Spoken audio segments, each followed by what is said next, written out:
Now here are the Hirst Arts molds needed for this project. They're molds number 75, 701, 702, number 177, 178, and 179. Now this is a very expensive and time-consuming project. This will take you 3 full weekends to do. 1 full weekend for casting the pieces, another full weekend for gluing them together, and a final full weekend for painting them all up. As far as the expense goes, as of the taping of this project, these 3 molds are each $34, and these 3 molds are each $58. So that's a lot of money to put on this project. However, if you like, you could just not buy 2 of the molds and only buy these 4, and that would cut your cost down. The problem is that you need a lot of floor tiles. You would have to cast this 66 times in order to have enough tiles to do the full set. Whereas if you get all 3 of them, you only have to cast each one 22 times, and that makes it possible to do in 1 full weekend. Okay, so here's some basic tools and materials you'll need to cast the basic wall and floor set for the Gloomhaven game. First thing you're going to need is some kind of casting material. I'm using Merlin's Magic Dental Stone, but you can use other things if you want. Be sure that it's got either stone or dye in the name. So Dental Stone, Dikeen, Veridye, Ortho Stone, Flow Stone, any of those will work just fine. Avoid the word plaster. If it says dental plaster or ortho plaster, that's just as weak as plaster of Paris. And it's going to be too weak to hold the floors together because we've got some very large floor sections that we're going to make on this. Hydro Stone or Hydrocal will also work just fine for this. Other materials you're going to need for this project are the molds for the project. You're going to need plastic cups to mix a dental stone in. You're going to need some sort of measuring cup. You're going to need a rinse agent for an automatic dishwasher. You're going to need a 2-ounce fine mist spray bottle, a spoon to mix a dental stone with, a scraper to scrape off the tops of the molds with. You're also going to need a hardback book covered in a gallon freezer storage bag. And then you'll also need something heavy like a screwdriver with a heavy handle so that we can kind of knock on the bottom of the book and knock the air bubbles out of the dental stone when we're pouring the molds. Now when you first receive the molds in the mail, they'll be covered with a coating of talcum powder.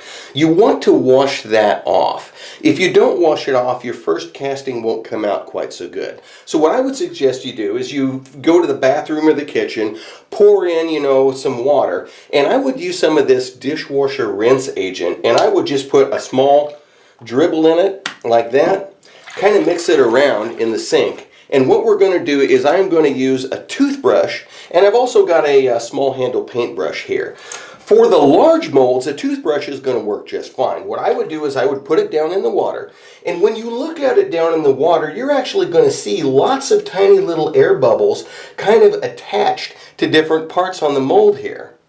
So just take a toothbrush and just kind of work around each pocket of the mold, and this isn't going to take long. This is only going to take you about 30 seconds to a minute per mold. Just kind of work the toothbrush around and be sure that you don't have any more air bubbles in a particular mold. When you get done, just turn it upside down, set it aside. And on these particular molds, the ones that are deep, you're going to find it's difficult to get a toothbrush down in there. It doesn't really fit. So especially on the door one, what I would suggest is use the handle of a toothbrush and work that sucker around in there. And you can gouge it pretty good without actually hurting the mold. So anything that's really deep like that, use the handle of the paintbrush. And anything that's bigger, go ahead and use the toothbrush and work it around there until you don't see any more air bubbles in them. And then you'll get a really nice casting the first time you cast the mold.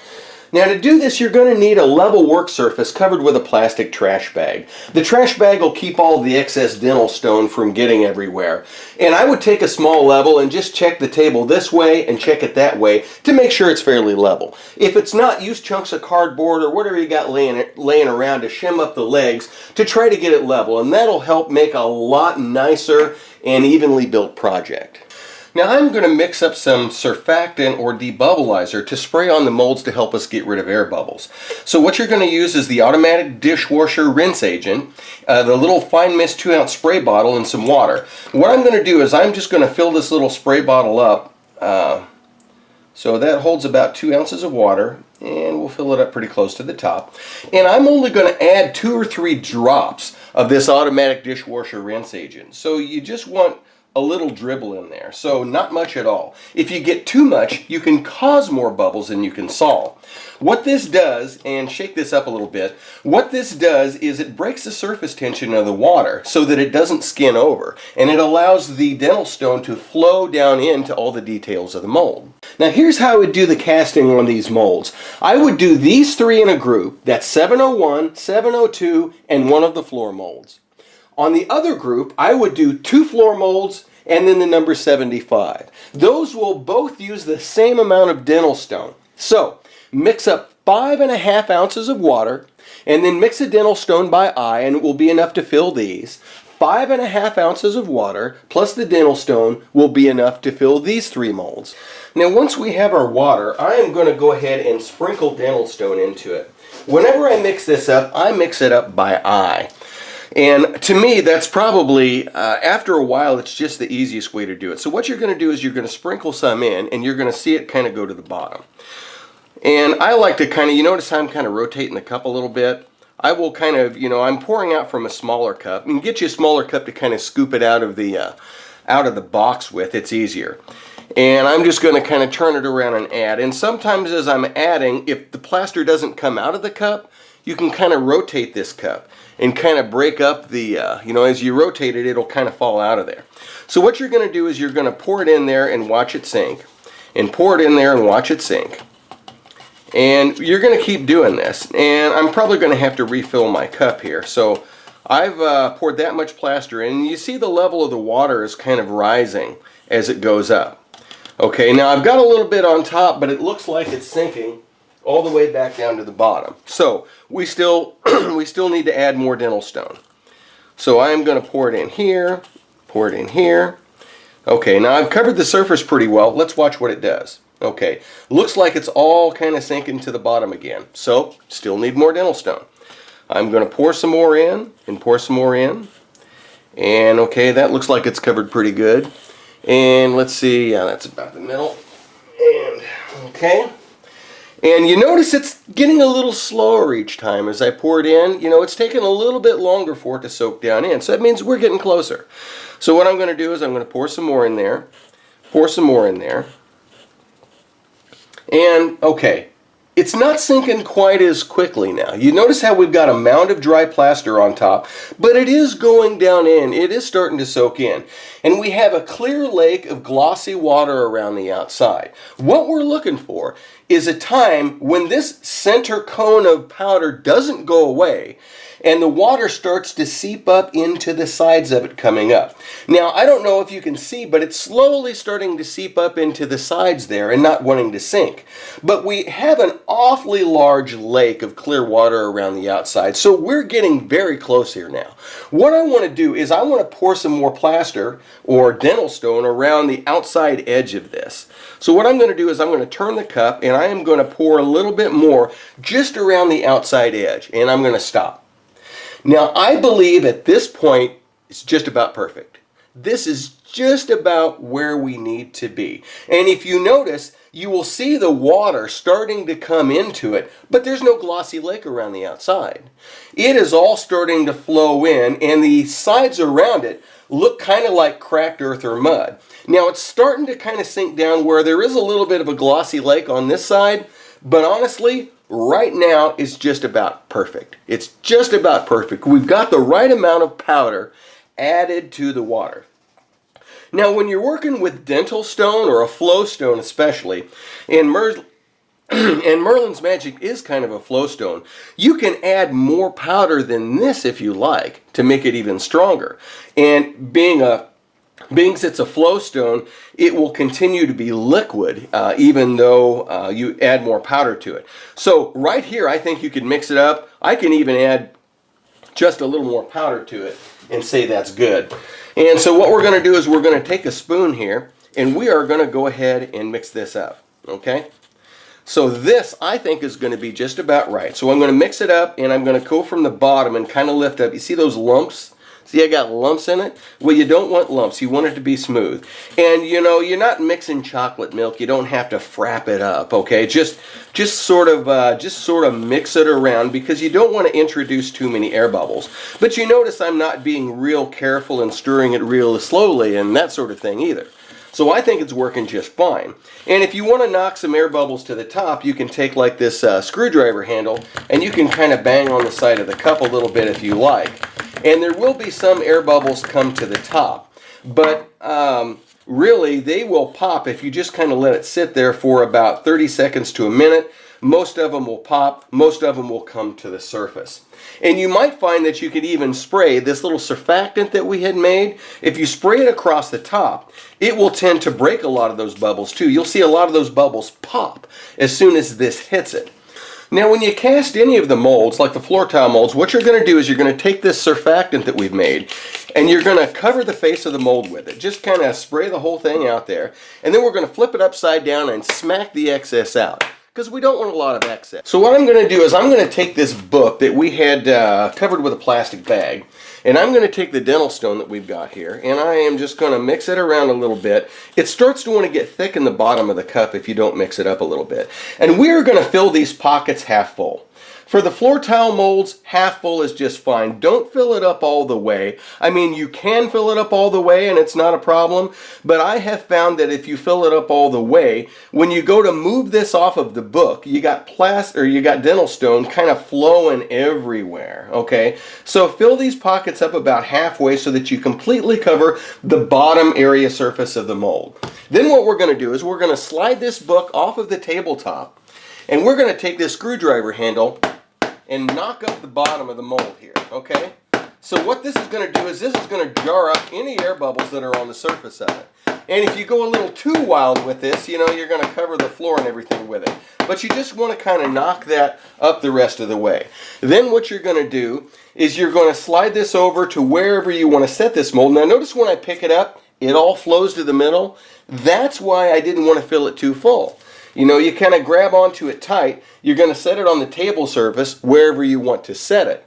And then you're going to take the dental stone and you're going to fill it up the remainder of the way with what you've got in the cup here. And you want to overfill each pocket just a little bit. You don't have to go crazy overfilling it. Overfill it just a little bit. And we're going to continue to do this with the other molds. Now the one that's this mold right here, which is the number 702, what you want to do, be sure that you spray the surface of it really well, all the way down into it, and then smack the excess out. Now this mold is number 702, the hexagon pillar mold, and there's one part on this mold that's probably going to give you a little bit of trouble first time casting, and that's the two half doors that you see on here. One door is a square door, and usually you won't have too much problem getting that thing to cast properly. But the other one is kind of a round top door, and if you take a look at this, I don't know if you can see, down in the bottom, there's a couple of hinges and there's a knob right here. Those are really kind of difficult to get the air bubbles to come out of those. Do you see the air bubble in the hinge here and in the handle right here? I'm going to show you how to get the best casting you can out of it. I would suggest start with the door. I would kind of pour it between the two doors. Fill those doors up about halfway full.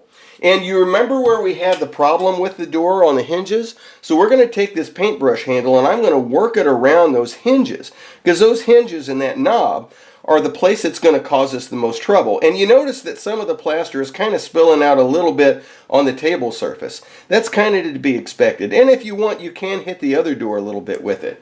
And then, of course, once you do that, I would suggest you take a paper towel and kind of wipe this little brush off with. Then go ahead and fill the rest of the mold. I would fill this one almost all of the way up, because it's not going to flex on you when you try to move it to a new location on the table. So this one can be filled just about all the way to the top. I wouldn't overfill it, but I would pretty much fill things up, you know, like 80% of the way. So we got that one filled up pretty good there. Okay, so I'm going to take this, I'm going to slide it off the edge of the table, and we're going to bang that up underneath the side there, and we're going to knock any air bubbles out of that. That should do it. Then you can take it and you can set it aside. And then you can fill it up. Anytime I do this, I always stir this up with a spoon again, because it's going to want to thicken up on you. And then we're going to refill this, the rest of the way. Be sure it fills up to the top. And we will go ahead and do our final mold on this particular set, which is a number 701. Now, once you've got these 3 poured, looks like my door is a little low there. I'm going to put some dental stone in that. Okay. Once you've got these filled up, take your spoon, a paper towel. You want to wipe this spoon off, because otherwise you're going to get a dry coating of dental stone on it that's not going to go away. So be sure everything is wiped off. Then what we're going to do is just place this cup upside down in a trash can to drain out. Now, with Merlin's Magic and other flow stones, I think you can kind of scrape this immediately and you'll be good. What you want to do is get a scraper of some kind. This is used for sheetrock, a mudding sheetrock, or you could call it a putty knife, but it's about 6 inches wide. So what I'm going to do is I'm going to just kind of set this about a 45-degree angle, and I'm even going to angle it this way a little bit. And what you're going to do is you're just going to gently push. You want just about the weight of the knife, or maybe a little bit more, and then just slowly take your time, go across the surface, and you want to clean off the surface. And as you go across, and you see those black streaks in it, that's just the colorant in the dental stone. Scrape across it like that, and it's done. Look at that. That looked rough. That looked like it worked pretty nice. Take a paper towel and wipe your blade off here. And notice I've got these spread enough far apart so that I don't run into another mold when I'm trying to do this. So I'm going to do it for this one. I'm just going to angle this, and I'm just going to kind of 45-degree angle it and gently push. Take it across here, and we got that one, and then I'm going to work across this one. We're just going to 45-degree angle and just gently take it across and scrape off the top of the mold like that. And that's pretty much it. Now, if you look at it, if it looks like dental stone is still bubbled up in the mold and the bottom doesn't look flat, very gently go back, and you can go across it one more time to make sure that the top is flat.